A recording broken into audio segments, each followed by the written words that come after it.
12 बजने वाले हैं, खावा लिए अब चलते हैं। दिन का टाइम हो गया है, यहाँ पे रूम लॉक करेंगे। सब कोई अपना अपना मोर्चा संभाल लिए हैं। मैं अपना तुलसी जी को पकड़ ली हूँ। हाँ, छोटू वो बैग को आयु और छोटू दोनों पकड़े। पूरे खाने का सामान है, सबसे ज़्यादा भारी वही हो गया है। मतलब मुझे लगा खाना ही ज़्यादा आ गया है। खैर अभी 2 दिन का सफ़र है, ख़त्म तो हो ही जाएगा। पापा का जैकेट कहाँ गया? पिछले ब्लॉग में आप लोगों ने देखा था कि हम लोग मैहर में दर्शन कर लिए, बहुत ही अच्छे से आशीर्वाद मिल गया माता रानी का। और अब यहाँ पे हम लोग स्टार्ट कर रहे हैं आज से प्रयागराज की जर्नी। तो प्रयागराज जाने से पहले हमें यहाँ पे 1 से 1.5 घंटे का वेट यानी कि इंतज़ार करना पड़ेगा, क्योंकि ट्रेन हमारी हो गई है लेट। और यहाँ पे हम लोग स्टेशन पे आ गए थे। देखो स्टेशन बिल्कुल खाली है, क्योंकि इस वक्त सारी भीड़ जो है ना वो मैहर मंदिर में जा कर के बैठी हुई है। वहाँ बहुत ज़्यादा भीड़ है और शाम होते होते फिर से वापस भीड़ आ जाएगी। फिलहाल हमारी ट्रेन आ गई है। आधे घंटे लेट है ना ट्रेन? 1 घंटे लेट है हम लोग की ट्रेन, और अभी आ गई है। इसका मतलब कि लेट से पहुँचेंगे भी।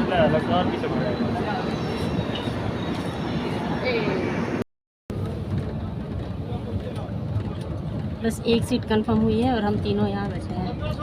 इधर इधर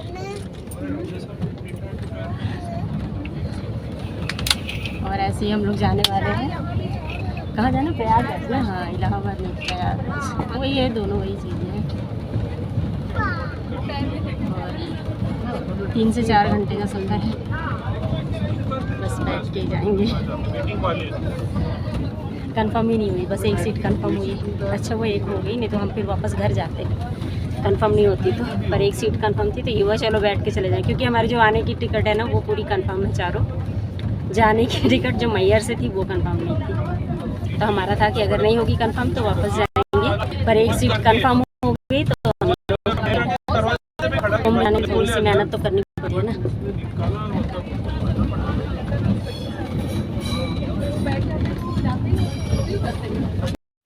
जर्नी तो सिर्फ 3 घंटे की थी, पर वो कब 6 से 7 घंटे में बदल गई पता भी नहीं चला, क्योंकि हम रात के मतलब बहुत ही ज़्यादा हम थक गए थे। 3 से 4 घंटे हो गए थे। मैं फाइनली लास्ट में आधे सीट पे सो गई थी और बच्चे भी बोर होके थोड़ा बहुत पढ़ाई किए। और उसके बाद फिर हम लोग पूरा जो समय था ना पूरा का पूरा ट्रेन में गया। हमने सोचा था शाम में जल्दी पहुंच जाएंगे तो वहाँ का पूरा जो नज़ारा है वो देखेंगे। और ये देखो मेरी मेहंदी जो है ना वो कुछ इस तरह का डिज़ाइन था, और अच्छी रच गई है मेहंदी, क्योंकि जब घर में रहो ना तो काम करना होता है तो मेहंदी रच नहीं पाती, पर यहाँ ट्रेन में है तो बढ़िया अच्छे से रचते जा रही है मेहंदी। और थोड़ा सा ही लगाया था पर अच्छा दिख रहा था। आप लोग कमेंट में मुझे ज़रूर बताना कैसी लगी है मेरी मेहंदी।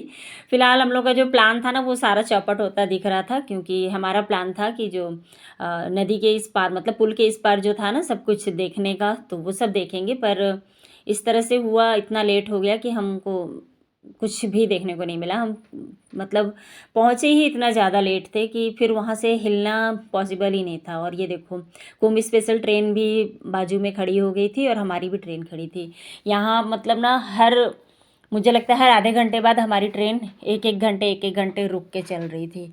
तो कुछ इस तरह से ही चल रहा था और सभी परेशान थे। पर अच्छी बात ये थी कि हमको एक सीट मिली थी तो हम लोग सब आराम से बैठे हुए थे।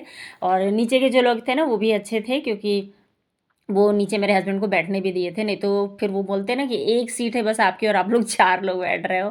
खैर हम उनकी सीट पे नहीं बैठ रहे थे, वो लोग तीनों अपनी सीट पे थे और बस हस्बैंड जी नीचे बैठे थे। तो नॉर्मली ऐसे ही होता है, ऊपर की जिसकी सीट है वो नीचे जाके बैठ सकता है। और सबसे अच्छी बात है कि दिन का सफ़र था, रात का नहीं था, तो ज़्यादा प्रॉब्लम नहीं हुआ हम लोग को। और कुंभ जाना है यार तो थोड़ी सी स्ट्रगल तो करनी ही पड़ेगी, है ना। भगवान को पाने के लिए कितनी मेहनत करनी होती है, तो गंगा मैया को भी पाने के लिए थोड़ा सा तो मेहनत करना ही पड़ेगा।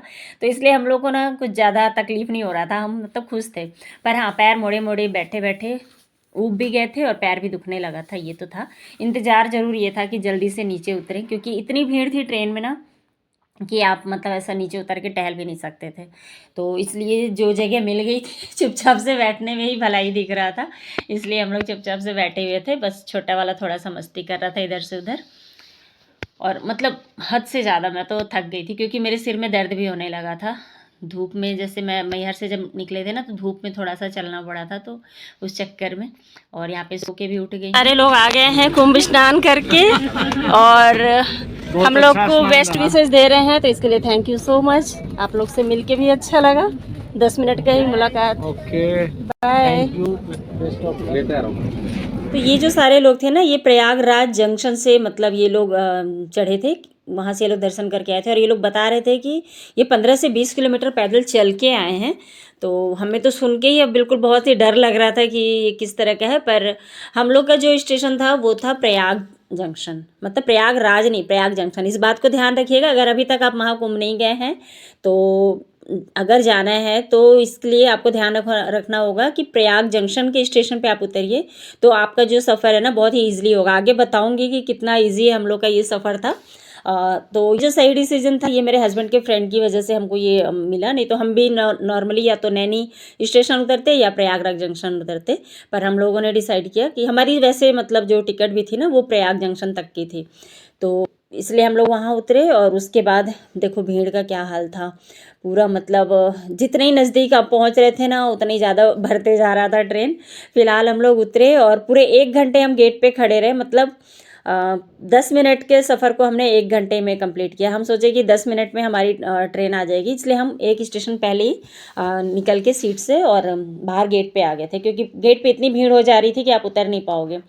खैर हम लोग का तो एसी अपार्टमेंट था तो ये प्रॉब्लम नहीं आई हम लोग को, मगर फिर भी हम ना रिस्क नहीं लेना चाहते थे, तो हम लोग 1 घंटे तक गेट पे खड़े थे। उसके बाद हमारा आ गया और रात के बज रहे थे शायद 9:30 हो गए थे। हाँ, मैंने टाइम ठीक से नहीं देखा था। और ये देखो स्टेशन का कितना बुरा हाल था, हर जगह के स्टेशन का, मैंने ये तो कुछ ढंग का भी दिख रहा है, बाकी सब जगह स्टेशन पे बोल रहे थे पैर रखने की भी जगह नहीं थी। और ये देखिए कैसे लोग ना अपना जनरल का जो डिब्बा है उसमें ना जा करके एसी वाले डिब्बे में चढ़ने लग रहे थे, क्योंकि जनरल में इतना ज़्यादा मतलब चढ़ भी नहीं पा रहे थे, तो एसी के पास खाली रहता है इसलिए लोग उस पर भी बिल्कुल हमला बोल दे रहे थे। और ये सब कुछ देख के जितना अच्छा लग रहा था उतना ही एक डर भी आ रहा था, क्योंकि अभी तक जितना भी एक्सपीरियंस जो लोगों ने किया था ना उनका सभी का बुरा ही था। सभी ने कहा ऐसा हुआ वैसा हुआ, इतना चलना पड़ रहा है। और जो न्यूज़ भी हम देख रहे थे ना उसकी वजह से हमारे अंदर भी काफ़ी डर था, डरते हुए गए थे। पर मोस्टली बताऊं तो ऐसा कुछ भी नहीं था। प्रशासन जो है यहाँ की बहुत ही अच्छे से सब कुछ हैंडल करके रखी थी। और ये देखिए स्टेशन के बाहर भी लोग बैठे थे, क्योंकि इतनी ज़्यादा भीड़ ही थी, तो जिसको जहाँ जगह मिल रहा था वो वहीं रुक जा रहा था। और हमारा जो होटल था ना, ये स्टेशन से हम उतरे, स्टेशन जहाँ ख़त्म होता है उससे सिर्फ 10 कदम मात्र दूरी पे हम चले और हमारा होटल आ गया था। तो इसके लिए भी मैं स्पेशल थैंक्स बोलूँगी नितिन भैया को, जो कि इनके स्टाफ ही हैं। उन्होंने हमको ये सजेशन दिया था, यहाँ तक कि इस होटल को भी उन्होंने ही बुक किया था। फ़िलहाल हम लोग आ गए हैं होटल पे और ये होटल है ये। और मैं ये नहीं बोलूँगी कि काफ़ी मतलब लग्जेरियस है। हाँ, ये है कि आपको सामान रखना है, सोना है और फिर तो वापस जाना है डुबकी लगाने, तो उसके अकॉर्डिंग ये ठीक ही था। और इतना हम थक गए थे कि बस हम फटाफट से आए, सब कोई खाना खाए, थोड़ा सा फेस वॉश किया, क्योंकि नहा नहीं सकते थे हम लोग, क्योंकि बोलते हैं तीर्थ स्थानों से जब आते हैं ना तो उस दिन नहाया नहीं जाता है, हमारे यहाँ ऐसे ही बोलते हैं। तो मैहर से हम लोग आज ही आए थे तो इसलिए बस हमने फेस वॉश किया और उसके बाद सोने की तैयारी कर ली थी। तो बस इस तरह से था और आगे का वीडियो आपको दिखाऊंगी मैं। तो फाइनली फ्रेंड्स हम लोग आ चुके हैं अपने रूम पे। रूम का नंबर आपको उल्टा दिख रहा होगा। रूम ठीक ही ठाक है, हम ज़्यादा कुछ नहीं बोल सकते। 9:30 बजे प्रयाग जंक्शन पे हम लोग उतरे और ट्रेन हमको मतलब 3 बजे पहुंचाना था, और हमको इतने घंटे ट्रेन के ही अंदर बैठे रहना पड़ा। इतना रुक रुक के चल रहा था, 1 घंटे हर जगह स्टॉपेज पे रुक रहा था। फाइनली फिर जब आए वो तो अच्छा था। भैया को थैंक यू बोलूँगी कि उन्होंने पहले से हम लोग का एडवांस बुकिंग करके रख दिया था होटल, तो हम लोग को प्रॉब्लम नहीं हुई। स्टेशन से उतरे और जस्ट ज़्यादा दूर नहीं है, बहुत ही पास में 10 कदम की दूरी पे ये रूम है। मतलब बिल्कुल एयर कंडीशन तो नहीं बोलूँगी, पर जो भी है कुछ इस तरह से हम लोग, मतलब यहाँ पे कुछ भी सामान रखने के लिए चेयर वगैरह नहीं था, तो मैं बेड के ही ऊपर रख दी हूँ। बाकी सब चीज़ें अच्छी हैं, बेड वेड अच्छा है, ब्लैंकेट वगैरह भी अच्छे हैं। पर ये है कि इतने पास में है तो अच्छा है। और हम लोग इसके लिए ना 2000 पेड किए थे इस रूम के लिए। और 2 रूम है, एक में तो मैं और आयुष सोए हैं, एक में उसके पापा, वहाँ पे रूम है वो ये वाला, उसके पापा और छोटू सोए हैं। और अभी हो गए हैं 10:55। ये लोग तो 10 बजे चले गए थे सोने। मैं पूरा बैग वैग पैक की, क्योंकि बोल रहे हैं ना मेले में बहुत भीड़ रह रहा है, तो कुछ खाने पीने का भी रखना ज़रूरी है। फिर कहीं मिला नहीं मिला, कब तक मिलेगा।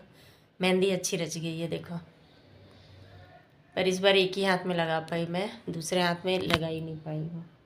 बिल्कुल इतना भागम भाग था और अभी हिम्मत नहीं हो रही है कि मैं मेहंदी लगाऊँ।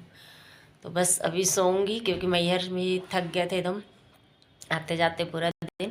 पर जो भी था दिन अच्छा था, माता रानी के दर्शन हुए आज के दिन। मेरा सालगिरह था तो सबसे अच्छी बात ये थी। और कल सुबह फिर उठेंगे हम 3 बजे। और आज का ब्लॉग बस यहीं पे रोकूंगी दोस्तों। चैनल पे अगर कुछ भी पसंद आया होगा तो लाइक ज़रूर करना, वीडियो को शेयर करना, कमेंट करके मुझे ज़रूर बताना कौन कौन कुंभ स्नान करके आ गया है। हम तो बहुत लेट हैं, बट हाँ, माघी पूर्णिमा 12 तारीख तक है, तो उससे पहले स्नान हो जाए। और उम्मीद करती हूँ भगवान कल गंगा मैया अच्छे से स्नान करा दें। कल तो राष्ट्रपति भी आने वाली हैं, तो उसकी वजह से भी और बहुत ज़्यादा मतलब हर चीज़ कहना चाहिए, जाम वाम जो है ना सब क्लियर भी करा रहे हैं वो लोग। आज संडे था ना, तो इसलिए बहुत भीड़ आई थी। पूरा स्टेशन भरा था हर जगह का, मतलब लोगों को बैठने के लिए जगह ही नहीं था, पूरा बाहर में आके बैठे हुए थे। तो आज बस इतना ही। चलिए फिर मिलूंगी नए वीडियो में, तब तक के लिए बाय बाय दोस्तों, अपना ख्याल रखिए। कल का ब्लॉग ज़रूर देखना, कल पूरा स्नान वगैरह अगर बना पाई तो, क्योंकि बोल रहे हैं इतनी ज़्यादा भीड़ है कि आप चल चल के परेशान रहोगे, चलना बहुत है। खैर अब कल का एक्सपीरियंस तो कल आप लोग के साथ शेयर करूँगी। फ़िलहाल आज का एक्सपीरियंस अच्छा था, बस ट्रेन बहुत लेट से आई, वो भी रुक रुक के आ रही थी। चल करके आती तो टेंशन नहीं था, और अगर वहाँ से ही लेट रहती तो हम कम से कम जो होटल बुक था हमारा, मतलब रूम, वहीं पे हम आराम करते। पर वो रूम बुक ही नहीं था, सॉरी रूम बुक ही नहीं बोल रही हूँ, मेरे को नींद आ रहा है तो इस तरह से बोल रही हूँ। मतलब ट्रेन का टाइमिंग था तो 1 घंटे बस लेट आई थी, तो वहाँ से हम लोग चढ़ गए थे। नहीं तो वहीं 2-3 घंटे लेट रहती तो आराम से वहाँ सो लिए रहते, तो इतनी थकान नहीं लगती। और मुझे फिर 3 बजे उठना होगा, क्योंकि मैं सुबह स्नान करके मुझे पूजा करना होता है। क्योंकि शायद भीड़ इतनी है कि मैं निकल तो जाएंगे हम लोग जल्दी, बट कहीं सूर्योदय होने से पहले नहीं नहा पाई तो मेरा जो नियम है ना पूरे महीने का, वो टूट जाएगा। इसलिए मैं उस नियम को पहले यहाँ करूँगी नहा के, फिर दोबारा जाके गंगा जी में डुबकी मारूंगी। वैसे ही बोलते हैं गंगा जी में जाने से पहले अगर आप टॉयलेट हो गए हो तो घर पे पहले स्वच्छ हो जाओ, फिर नहाने उसमें जाओ, गंदा होकर के नहीं जाना चाहिए। तो एक तरह से ये भी नियम हो जाएगा। बाकी ये तीनों तो वहीं जाके नहाएंगे। और नहाना क्या है, डुबकी लगाना है। कैसे लगाएंगे, अगर पॉसिबल हुआ तो बनाएंगे वीडियो, वरना आज का वीडियो तो है ही आप लोग के पास। चलिए फिर मिलूंगी नए वीडियो में, तब तक के लिए गुड नाइट दोस्तों।